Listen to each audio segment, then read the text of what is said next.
बहुत ही heart touching story, please पूरी सुनना, अच्छी लगे शेयर जरूर करना। पति पत्नी के तलाक को 4 साल हो गए थे।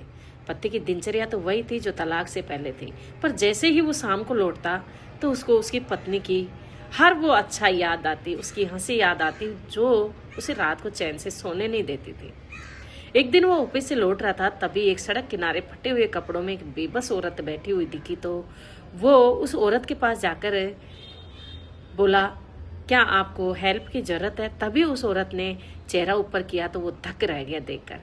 वो उसकी पूर्व पत्नी थी।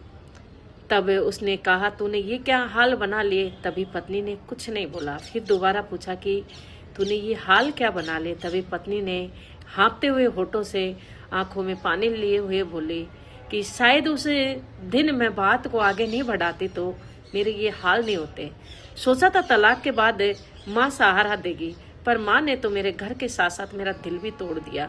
हद तो उस दिन हो गई कि माँ ने कहा, तू मेरे ऊपर बोझ है, निकल जा मेरे घर से। और मेरी शादी की हर यादें तोड़ दी और मेरे को उस कमरे से भी बाहर निकाल दिया।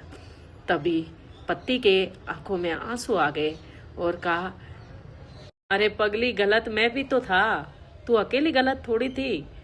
शायद उस दिन मैं चुप रह जाता तो न तो तुझे दिन देखने पड़ते, नहीं मुझे ये दिन देखने पड़ते। मैं तेरे बिना अधूरा हूँ, मैं भी चैन से नहीं रह रहा हूँ। अब खड़ी हो जा, नया जीवन शुरू करेंगे, आजा मेरी जिंदगी में, फिर से नई शुरुआत करते हैं। तभी खड़ी हुई पत्नी और कहा, थक सी गई हूँ मैं, जीने का मन नहीं करता है। देखा है ना तलाक के बाद कौन अपना है और कौन पराया है। पति के बिना एक औरत अधूरी है।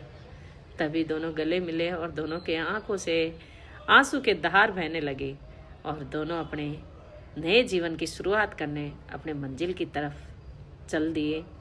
और वो घर फिर से वही खुशियों की लहर दौड़ गई उस घर में। मैं कहना चाहती हूँ कि पति के बिना पत्नी अधूरी होती है। एक समय के बाद माँ बाप पर भी वो बोझ लगने लगती है।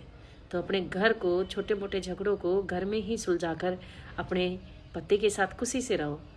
Thank you.